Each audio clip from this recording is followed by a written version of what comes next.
Salut à tous, j'espère que vous allez tous bien. Je suis ravi de vous retrouver pour un nouveau numéro du Rat de Bibliothèque et de ses fromages, l'émission de santé la plus punk de l'Internet. Next another show. There's no turning back. Come on. Vous le savez, dans cette émission, j'aborde avec vous régulièrement la recension de bouquins plus ou moins récents, plus ou moins connus en lien avec la santé naturelle. Alors aujourd'hui, je vous présente un livre, Diagnostic et conduite des tempéraments du docteur Paul Carton, édité initialement en 1926 et réédité ici par les éditions Rosicrucienne en 1961. Alors Paul Carton, qui est-il? C'est un acteur majeur dans le monde francophone de la santé naturelle. Paul Carton était avant tout un médecin français qui a vécu pendant la première moitié du XXe siècle, puisqu'il est mort en 1947. Alors, ce qu'il faut savoir, c'est que Paul Carton, pendant qu'il était jeune, dans la première partie de sa vie, est quelqu'un qui avait une santé très fragile. Il va le porter jusqu'à un âge avancé de son enfance, un corset métallique pour corriger une scoliose. Et tout au long de sa vie, c'est quelqu'un qui aura une santé très fragile. Il va contracter notamment la tuberculose pendant ses études et malgré cela, il va faire ce qu'on appelle ses humanités. Donc, il va avoir une formation en lettres classiques avant d'intégrer la faculté de médecine. Il va donc terminer ses études de médecine avant de partir en sanatorium pour y être hospitalisé dans le cadre d'une tuberculose, comme je vous l'ai dit, ce qui prouve qu'il avait une santé très fragile. Et dans ce contexte, Carton va réfléchir à la façon que l'on peut utiliser, que l'on peut mettre à profit pour se guérir soi-même en appliquant une réflexion profonde sur les capacités d'auto-guérison du corps. Et ce qui est intéressant, c'est que Carton est à une époque où, évidemment, la médecine pasteurienne est triomphante. Et lui va aller à rebours de cette doctrine, de ce positionnement idéologique, en découvrant, en faisant découvrir et en redécouvrant la médecine hippocratique, la médecine traditionnelle européenne. Tant et si bien que Carton est souvent considéré par les commentateurs comme un médecin néo-hippocratique. Alors, en quoi cela consiste-t-il?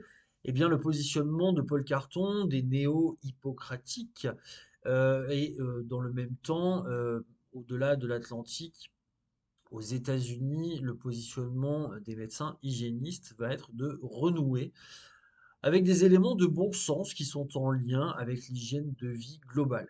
Alors en quoi cela consiste-t-il? Eh bien cela consiste dans le fait d'insister sur l'intérêt d'une alimentation physiologique majoritairement végétalisée, majoritairement consommée crue, mais cela consiste également à faire la part belle au repos digestif en utilisant à bon escient les monodiètes de fruits, les monodiètes de légumes, mais aussi le repos digestif partiel, voire complet, en utilisant notamment un outil puissant qui s'appelle le jeûne hydrique, en favorisant également le repos physique, le repos psychologique, et puis, bien entendu, en n'oubliant pas les sorties au grand air, le contact avec la nature, l'exposition au soleil, l'exercice physique modéré, autant d'éléments qui paraissent aujourd'hui totalement évidents et presque même incongrus, mais en y réfléchissant de plus près,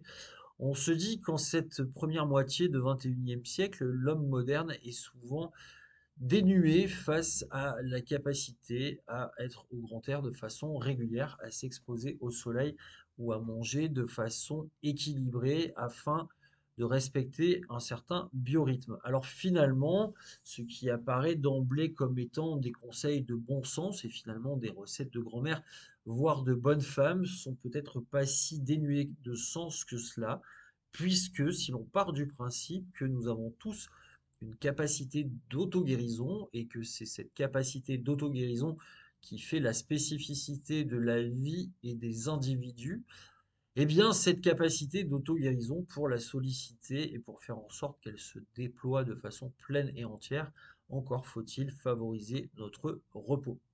Alors, au-delà de cela et de ce positionnement idéologique du docteur Paul Carton, j'ai choisi aujourd'hui de vous présenter ce livre tout simplement parce que c'est un livre qui s'adresse d'abord et avant tout aux thérapeutes de son temps, donc aux thérapeutes de la première moitié du XXe siècle, voire même le premier quart du XXe siècle, puisque ce livre a été rédigé en 1926.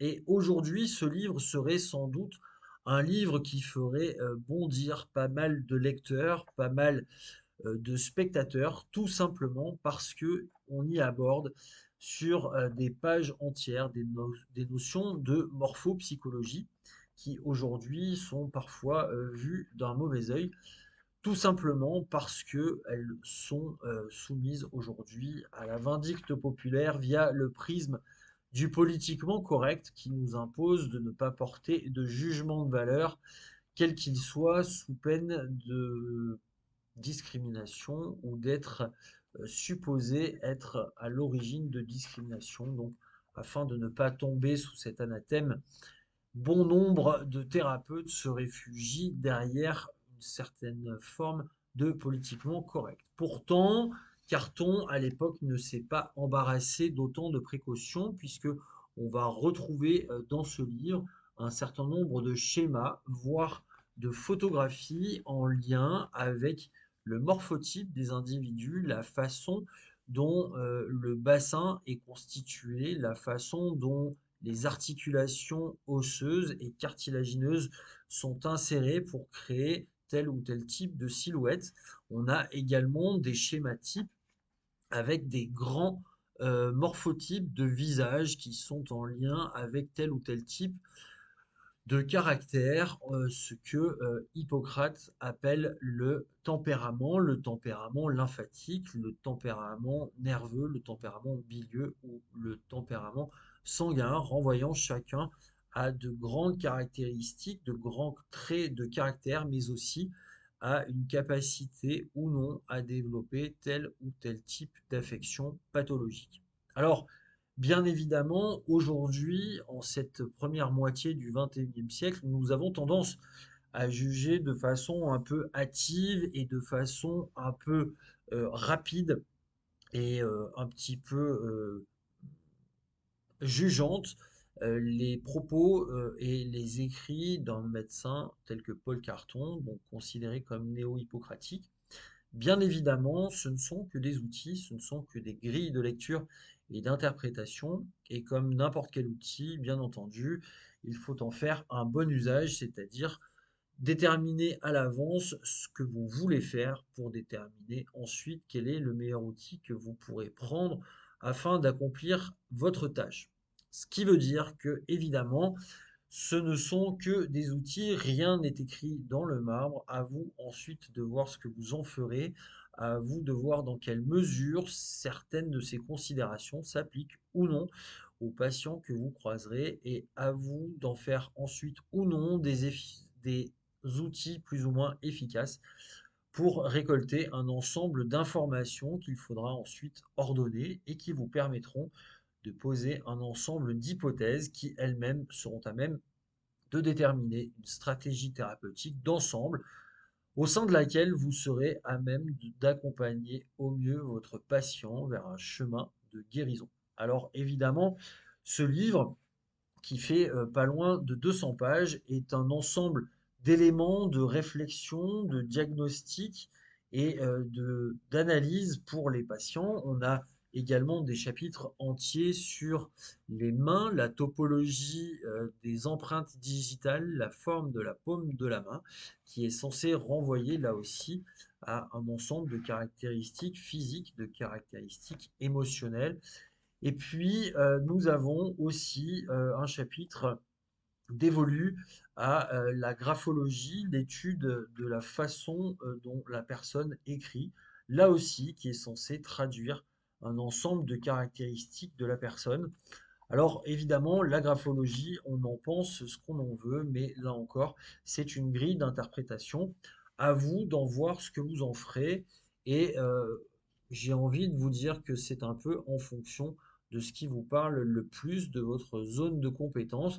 En tout cas, cela reste, selon moi, une recension intéressante d'un ensemble d'outils que l'on peut utiliser et qui font sens encore aujourd'hui tant ils sont utilisés dans le monde de la naturopathie pour pouvoir étayer un ensemble d'hypothèses que l'on va poser au départ, les étayer ou au contraire les infirmer en fermant autant de portes que d'outils que l'on a à disposition dans notre boîte à outils.